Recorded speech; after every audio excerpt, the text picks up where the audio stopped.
영국 옥스퍼드 대학교의 과학과 종교 석좌 교수이신 알리스터 맥그라스 교수님이 쓰신 A Fine-Tuned Universe라는 책이 있습니다. 정교하게 조율된 우주. 이분은 원래 과학자였고요, 무신론자였는데요. 옥스퍼드에서 공부하면서 회심하고 복음주의 신학자가 된 분이고요.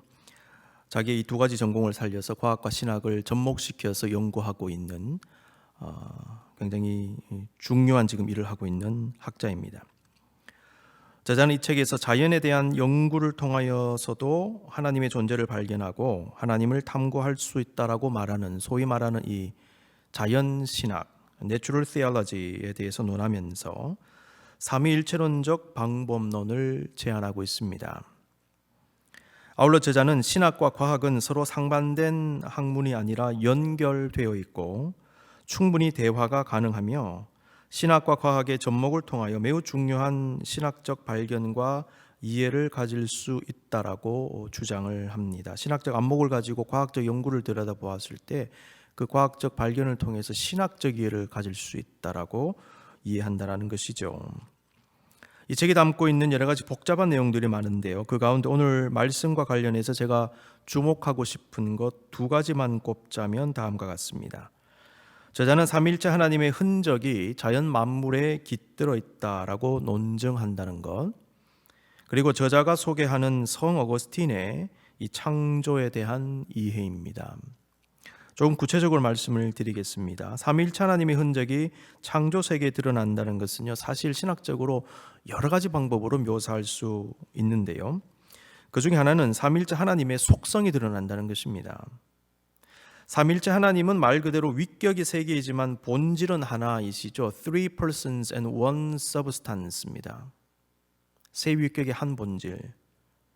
하나님의 존재는 성부, 성자, 성령이라는 세 개의 위격이 그 위격의 속성대로 활동하시면서도 매우 신비롭게 연합되고 조화를 이루고 일치를 이루신다는 것입니다. 중요한 것은 이러한 속성이 자연 만물에 나타난다는 것이지요. 예를 들면 창세기 에덴 동산을 가만히 묵상해 보면 그 속에는 하나님과 인간과 자연 만물의 완벽한 조화와 연합이 있었음을 보게 됩니다.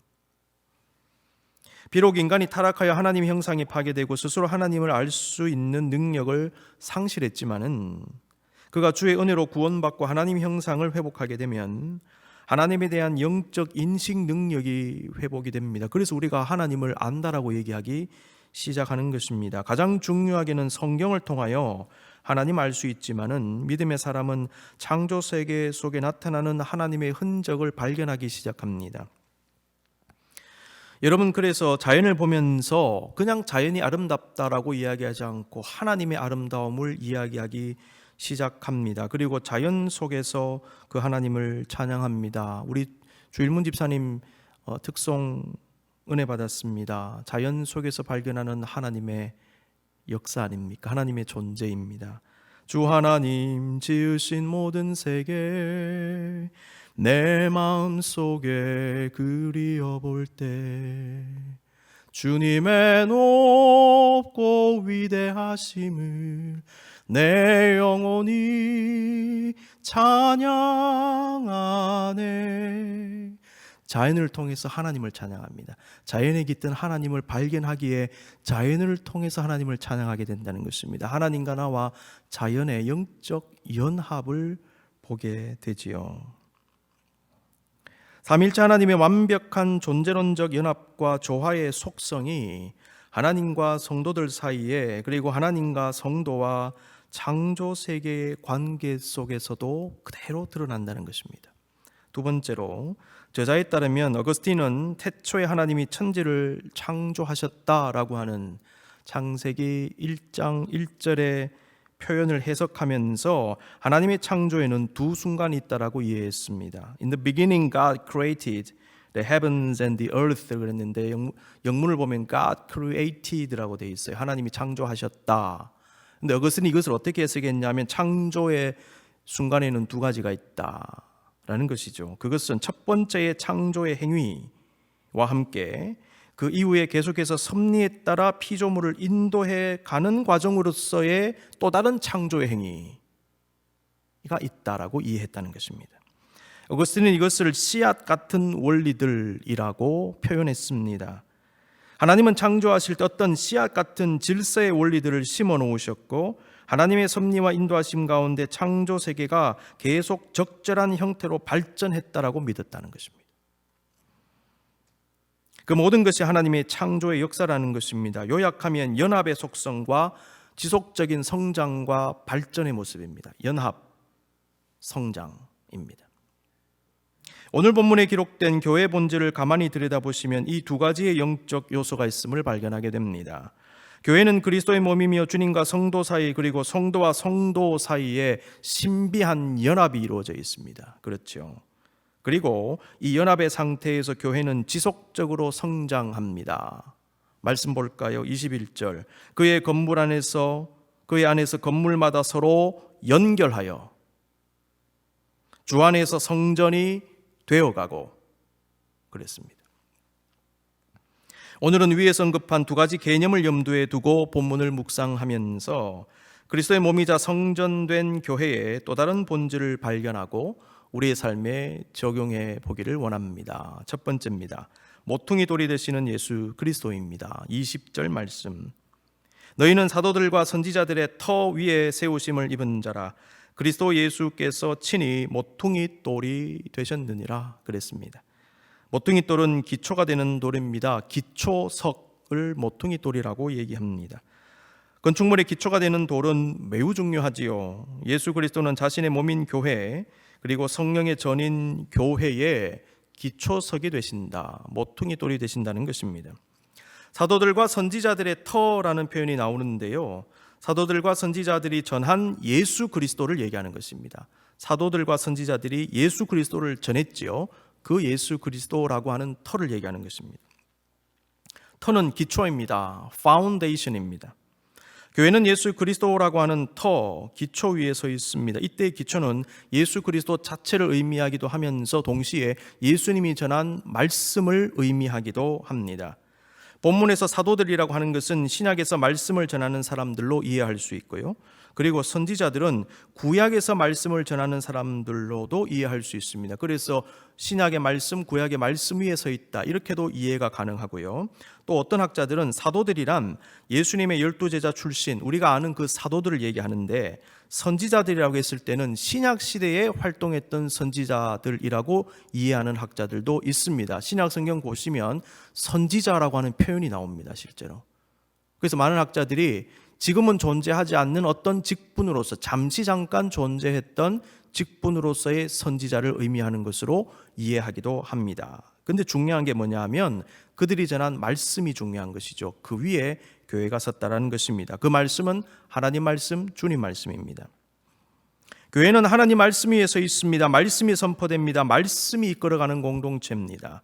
사실 하나님께서 말씀으로 주의 백성을 이끌어 가신다는 것은 구약에서 신앙 공동체가 형성되기 이전에 아브라함에게 역사하신 모습 속에서 우리는 잘 발견할 수 있습니다. 아브라함은 철저하게 하나님 말씀에 이끌림 받는 사람으로 나타납니다. 말씀이 그를 감동했지요. 말씀이 그를 가르쳤지요. 말씀이 그를 인도해 갔습니다. 그리고 아브라함은 그 말씀에 지속적으로 신실하게 반응합니다. 여러분 지금 하나님 말씀에 어떻게 신실하게 반응하십니까? 성도는 말씀에 반응할 수 있어야 합니다. 이러한 하나님의 역사는 구약시대 성막 공동체로 이어집니다. 하나님은 이스라엘 공동체에게 율법이라고 하는 체계화된 형태의 말씀을 주시고 그 말씀을 준행하게 하셨습니다. 동시에 모세와 아론을 통한 직접적인 명령과 함께 불기둥과 구름기둥 같은 시각적 사인들을 통하여 이스라엘 백성들을 이끌어 가셨습니다. 그리고 그 말씀에 순종할 것을 명령하시면서 그 순종이 복과 승리의 기름을 알게 하셨지요. 신명기 28장 1절 2절 그리고 6절입니다. 내가 내 하나님 여호와의 말씀을 삼가 듣고 오늘 내게 명령하는 그 모든 명령을 지켜 행하면 내 하나님 여호와께서 너를 세계 모든 민족 위에 뛰어나게 하실 것이라. 내가 내 하나님 여호와의 말씀을 청종하면 그랬죠. 이 모든 복이 내게 임하며 내게 이르리니 하면서 어떤 종류의 복을 받는지 쭉 나열합니다. 그리고 6절 말씀에 네가 들어와도 복을 받고 나가도 복을 받을 것이니라 하셨습니다. 반대로 불순종하면 네가 들어와도 저주받고 나가도 저주받는다라는 말씀도 나옵니다. 이러한 하나님 말씀의 역사가 신약 시대에도 계속됩니다. 무엇보다 신약 시대 하나님의 역사는 예수님의 말씀 사역으로 시작이 되었습니다. 말라기를 끝으로 하나님의 선지자의 대가 끊겼지요. 주님의 길을 예비하는 세례 요한이 출현합니다. 예수님의 복음 사역을 준비했습니다. 마침내 주님은 30년간의 사적인 삶을 보내시다가 30살에 이르러 본격적으로 하나님 말씀을 선포하심으로 구원 사역을 시작하셨습니다. 말씀 사역을 시작하시면서 본격적인 사역을 시작하셨습니다. 하나님은 예수님의 공생의 사역을 통하여 교회를 준비하십니다. 마침내 십자가에서 죽으시고 부활 승천하신 이후에 임하신 예수님의 영이신 성령의 역사를 통하여 본격적으로 교회, 에클레시아가 시작이 된 것입니다. 교회는 예수 그리스도의 십자가의 죽음과 피값으로 세워진 것입니다. 예수 그리스도가 기초가 되시면서 동시에 예수님 말씀 위에 세워진 공동체입니다.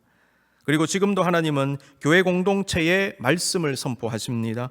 그 공동체를 통하여 말씀이 세계 만방에 선포되게 하십니다.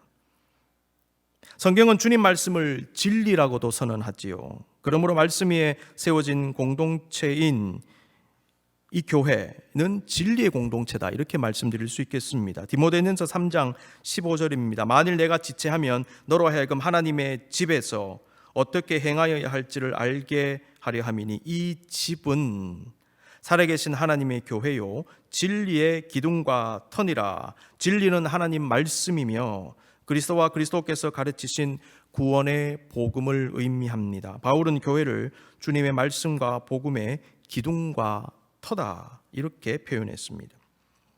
예수님 말씀이 선포되는 교회의 속성을 사실은 이미 가르쳐 주셨습니다. 요한복음 8장 31절 32절입니다. 그러므로 예수께서 자기를 믿은 유대인들에게 이르시되 너희가 내 말에 거하면 참으로 내 제자가 되고, 중요한 문장이죠. 내 말에 거하면 참으로 내 제자가 되고, 말씀 안에 거해야 제자가 된다는 겁니다. 진리를 알지니 진리가 너희를 자유롭게 하리라. 예수님은 참된 제자는, 참된 성도는 주님의 말씀에 거하는 사람이라고 말씀하셨습니다. 그리고 그들이 진리를 알 것이다 라고 말씀하십니다. 더 나아가 말씀을 듣지 않는 사람은 하나님께 속하지 않았기 때문이다 라는 말씀도 하셨습니다. 요한복음 8장 47절 말씀, 하나님께 속한 자는 하나님의 말씀을 듣나니. 여러분, 성령 받고 믿음을 가진 사람은 하나님의 말씀을 들을 수밖에 없습니다. 하나님께 속한 자는 하나님 말씀을 듣나니 너희가 듣지 아니함은 하나님께 속하지 아니하였음이로다.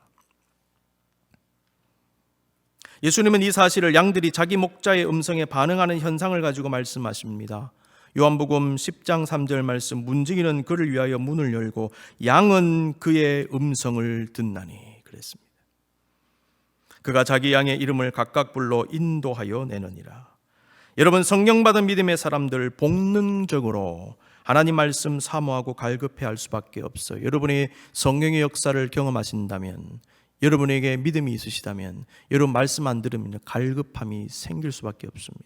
만약 그렇지 않다면 문제가 있습니다. 갈급은 당연한 현상입니다. 그리고 성령의 은혜 가운데 하나님 말씀인지 아닌지 분별할 수 있습니다. 성도는 말씀 듣지 않으면 영적으로 병들고 죽습니다.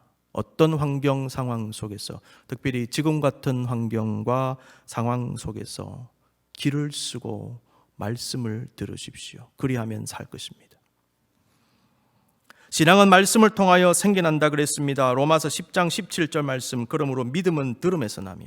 여러분이요 들으셔야 합니다. 무엇을요? 그리스도의 말씀을. 들음은 그리스도의 말씀으로 말미암았느니라.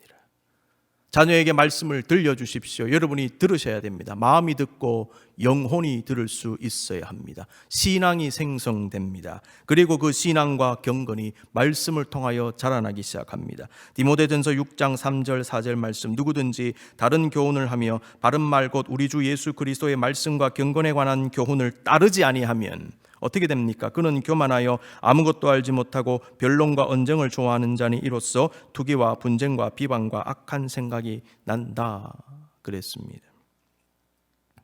핵심은 무엇일까요? 하나님은 말씀 위에 교회를 세우시고 말씀으로 이끌어 가시며 주의 백성들은 교회를 통하여 그 말씀을 듣는다라는 것이지요. 성숙한 교회를 갈망하는 목회자들과 성도들은 주님의 말씀 위에 바로 선 교회가 되게 해달라고 기도하며 최선의 노력을 기울여야 합니다. 여러분이요, 뉴헤븐 한인교회 강단을 위해서 기도해 주십시오. 우리 교회 각 파트의 강단을 위해서 여러분 기도해 주십시오. 여러분의 자녀가 예배하는 교회 학교 부서의 목회자들을 위하여, 예배를 위하여, 말씀을 위하여 기도해 주실 수 있기를 바랍니다. 말씀이 서야 교회가 사는 것입니다. 말씀이 서야 성도가 바로 설 수 있습니다. 목회자들은 성도의 중보의 기도를 필요로 합니다. 우리 혼자 설 수 없습니다. 여러분의 기도를 필요로 합니다. 어떤 학자들은 본문의 터라는 표현을 시작이라는 의미로 보기도 합니다. 예수님께서 교회의 모퉁이돌이 되심으로 시작하셨다라는 것이지요. 예수님은 자신의 몸된 교회를 시작하신 분이십니다. 우리는 예수님께서 시작하신 그 교회 안에서 주님의 역사에 동참하며 그 역사를 이어가고 있는 사람들입니다. 바울은 빌립보서 1장 6절에서 너희 안에서 착한 일을 시작하신 이가 그리스도 예수의 날까지 이루실 줄을 우리는 확신하노라고 말씀했습니다. 주님은 거룩한 일, 착한 일, 영적인 일, 하나님의 영광을 위한 일을 시작하셨고 지금도 진행 중이십니다. 그러므로 교회인 우리는 주님이 시작하신 일을 중단 없이 감당할 수 있어야 합니다. 하나님은 48년 전에 뉴헤븐 한인교회를 시작하게 하셨습니다. 우리는 하나님께서 우리 교회에 시작하신 거룩한 일들이 잘 진행되고 있는지, 그 일로 주님께 영광을 드리고 있는지를 성찰해야 합니다. 주님은 여러분의 인생을 시작하게 하셨습니다. 여러분의 인생은 주님이 시작하게 하신 것입니다. 여러분의 학업은 주님이 시작하게 하신 것이고요. 여러분의 미니스트리는 주님이 시작하게 하신 것입니다. 여러분의 기업과 가정 마찬가지입니다. 어떻게 진행되고 있습니까? 주님께서 여러분에게 시작하게 하신 그 일들이 지금 어떤 식으로, 어느 방향으로 진행이 되고 있습니까? 깊이 묵상해야 됩니다. 나는 주님의 목적대로 지금 가고 있습니까? 돌 위에 돌을 쌓음이라는 메시지도 받습니다.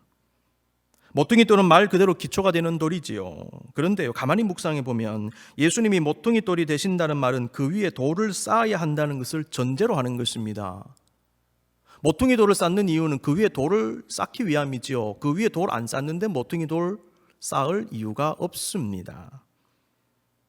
예수님이라고 하는 모퉁이 돌 위에 얹어지는 돌은 무엇일까요? 주님을 믿는 성도들입니다.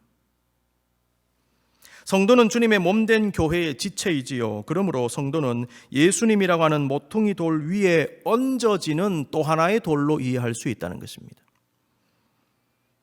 교회는 예수 그리스도의 십자가에서의 죽음과 희생 위에 세워졌고 그 위에 주님을 따르는 수많은 제자들과 성도들의 신앙과 헌신과 섬김 위에 세워져 왔음을 잊어서는 안 됩니다. 교회를 위해 피를 뿌리신 주님처럼 수많은 성도들이 자신의 피를 뿌리며 교회를 지켜온 것입니다. 예수님이라고 하는 모퉁이 돌 위에 얹혀진 또 하나의 돌이 되어 왔습니다. 비록 순교를 당하지 않았다 하더라도 수많은 성도들이 자신을 헌신하고 섬겼기 때문에 지금까지 2000년이 넘는 세월 동안 그리스도의 교회는 든든히 이어져 내려오고 있는 것입니다. 교회는 믿음이 없으면 안 됩니다. 동시에 믿는 자의 헌신과 희생이 없이는 바르게 서 나갈 수 없습니다. 예수님은 우리를 위해 먼저 희생하시고 모퉁이 돌이 되심으로 그러한 교회의 본질을 알려주셨습니다. 그러므로 우리 역시 우리 후배들을 위한 든든한 믿음의 돌로서 자리 잡아 그들이 우리 위에서 세워져 올라갈 수 있도록 해야 되는 것입니다. 선배는 후배를 끌어주고 그 후배가 또다시 선배가 되어 다른 후배를 끌어주는 모습입니다. 성도는 주님의 사랑을 기억하며 사랑하고 주님의 헌신을 기억함으로 헌신할 수 있어야 합니다. 우리는 내가 받은 만큼 그리고 그 이상을 나누어 주며 살기 위해 노력해야 됩니다. 우리가 지금 이 자리에 있는 것은요, 수많은 사람들의 도움과 헌신 때문에 있는 것을 잊어서는 안 됩니다. 그러므로 우리도 그 헌신을 통하여 그 도움을 통하여 우리 후배들이 설 수 있도록 해 주어야 한다는 것입니다. 이것이 이어질 때 바로 그때 주님의 일이 계속될 것이고 바로 그때 주님의 능력과 기적의 역사가 일어날 것입니다. 자, 기초 말씀드렸죠. 예수 그리스도 기초, 말씀의 기초, 돌을 쌓음. 그 다음에 그 위에 세워진 그 교회는 연합된 교회, 그리고 성장하는 교회라는 메시지가 나옵니다. 21절 22절입니다. 그의 안에서 건물마다 서로 연결하여 주 안에서 성전이 되어가고 너희도 성령 안에서 하나님이 거하실 처소가 되기 위하여 예수 그리스도 안에서 함께 지어져 가느니라. 모퉁이 돌의 역할은 벽돌을 연결하며 벽과 벽을 연결하는 것입니다. 한 건물은 모퉁이 돌을 중심으로 서로 연결됩니다. 성삼위일체 하나님의 속성, 연합, 연결의 속성 발견할 수 있습니다. 교회는 예수 그리스도를 중심으로 영적으로 연결된 유기적 존재입니다. 이러한 연결을 실천하는 의미에서 감당하는 교회의 사명 중에 하나가 바로 펠로우십이라고 하는 것입니다. 교제입니다.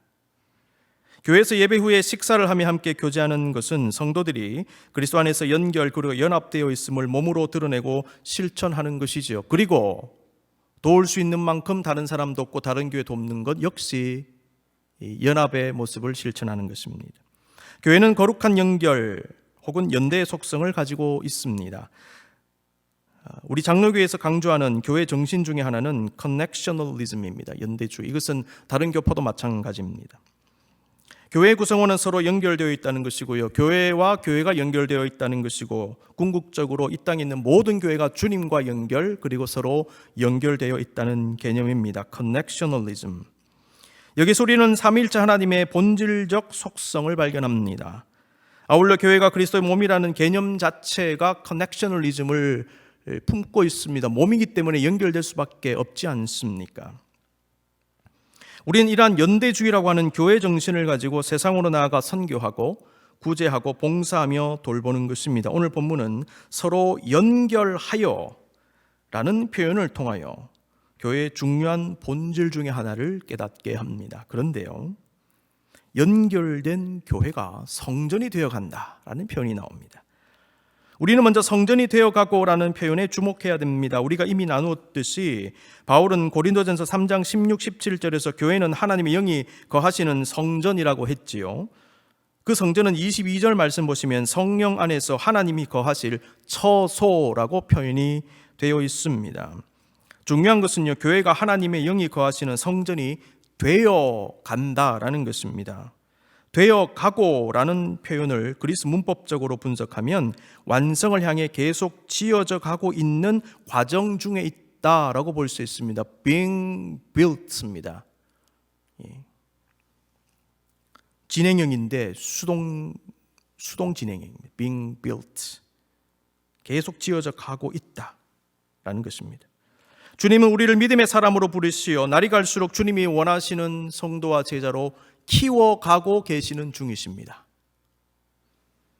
마찬가지로 믿음의 사람들의 공동체인 교회 역시 하나님께서 원하시는 모습으로 계속 지어가고 계십니다. 하나님은 창조하신 이후에도 계속해서 창조 세계가 섭리 가운데 성장하고 발전되게 하심으로 계속 창조하고 계신다라고 이해했던 어거스틴의 창조의 이해를 여기서도 발견하게 됩니다. 하나님은 교회를 세우신 이후에 계속 세워가십니다. 근데 중요한 게 있습니다. 함께 지어져 가느니라 라는 말씀입니다. 교회는 함께 지어져 가는 공동체입니다. 성도는 자기 혼자 살지 못합니다. 혼자서 자라나지 못한다는 것입니다. 교회와 성도의 영적 성장은요, 함께 이루어지는 것입니다. 교회 공동체는 서로가 서로를 지지하고 지탱하고 섬기면서 같이 자라나는 속성을 가지고 있습니다. 우리는 이 진리를 묵상하면서 우리의 삶에 적용해야 할 것이고, 이 진리를 가지고 세상을 바꾸어야 합니다. 함께 살 때 나도 살고 함께 잘 되어야 나도 잘 되는 것입니다.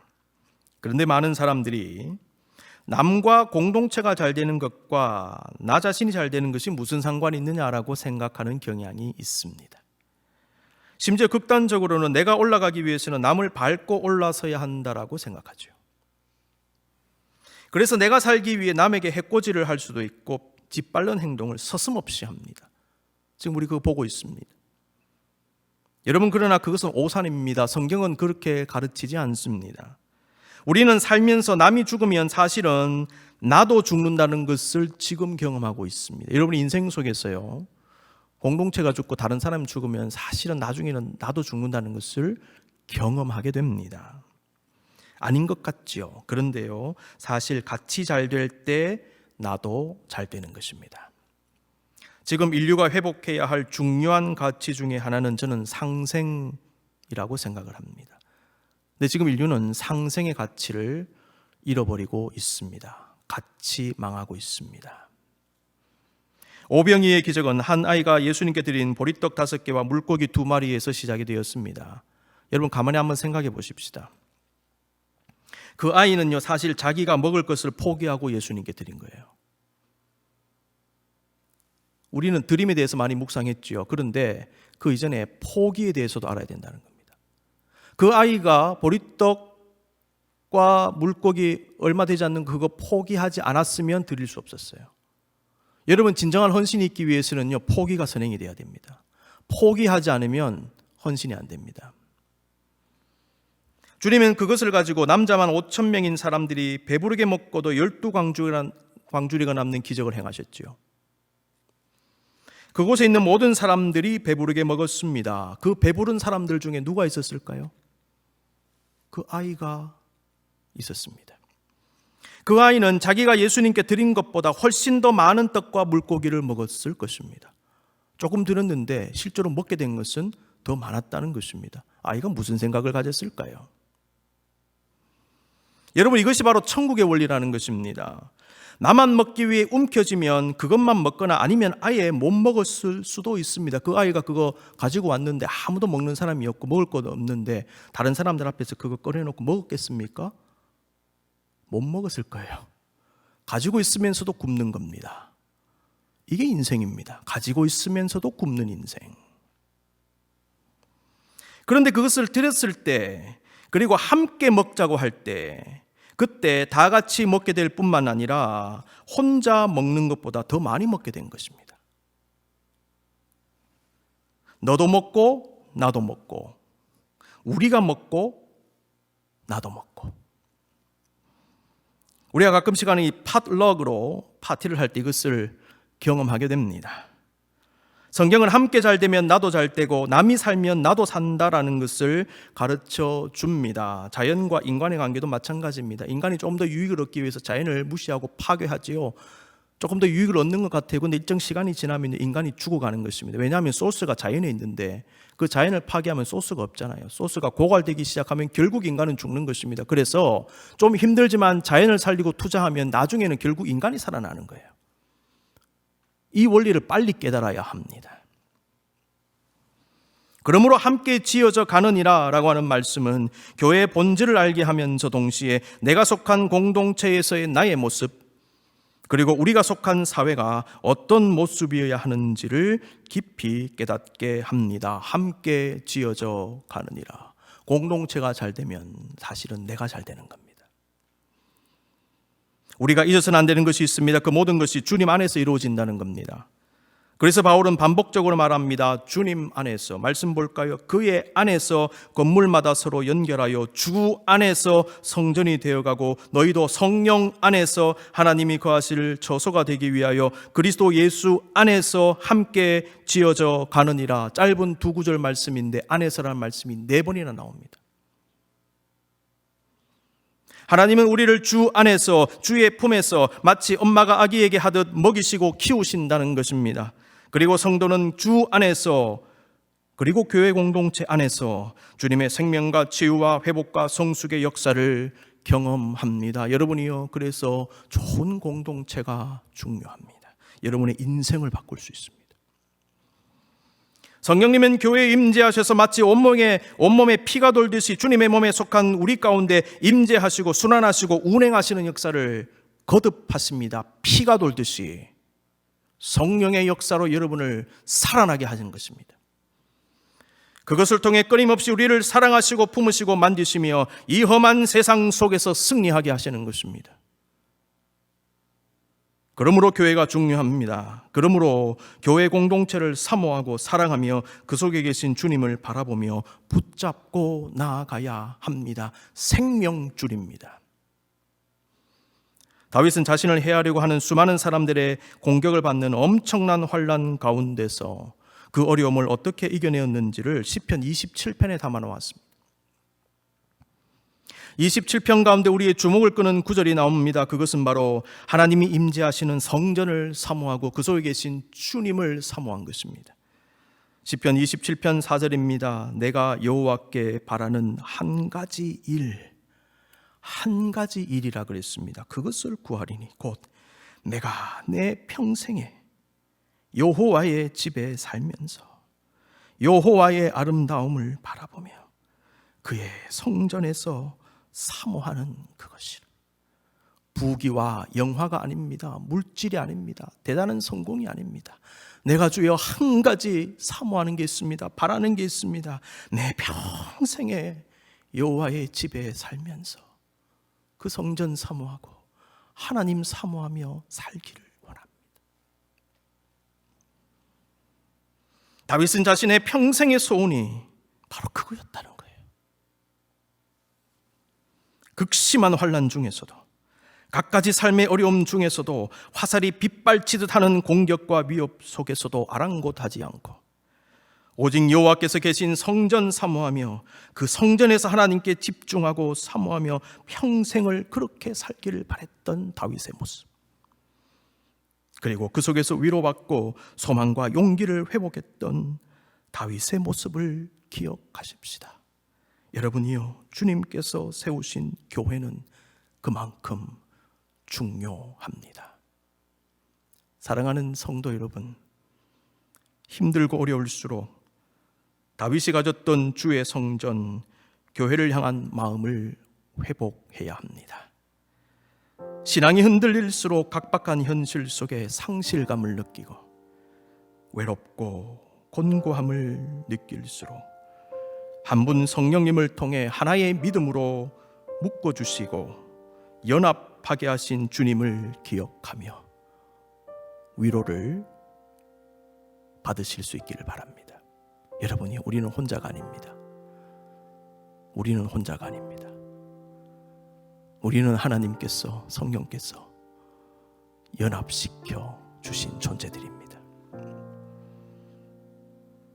그리고 지금도 우리는 함께 지어져 가고 있습니다. 험난한 인생길 손에 손을 잡고 함께 걸어가고 있습니다. 우리는 주 안에서 더 깊은 연합을 이루어내게 해달라고, 더 아름다운 모습으로 함께 세워져 가게 해달라고 기도해야 할 것입니다. 주님은 주께서 세워가시는 아름다운 교회 공동체를 통하여 우리에게도 놀라운 복과 은총을 허락해 주실 것입니다. 이 시간 눈을 감으실까요? 교회의 기초가 되신 주님을 바라보십시다. 생명 다해 피 뿌리시며 스스로 모퉁이 돌이 되신 주님 위에 우리가 서 있습니다. 그 은혜 위에 서 있습니다. 그 사랑 위에 서 있습니다. 그 헌신 위에 서 있습니다. 우리도 우리의 후손을 위하여, 우리의 후배들을 위하여 자그마한 믿음의 돌로 서 나가십시다. 주님은 우리를 연합하게 하셨습니다. 함께 위로하며 서로 도우며 함께 지어져 가게 하십니다. 환난 중입니다. 성전을, 주의 몸된 교회를 더 사랑하고 사모하십시다.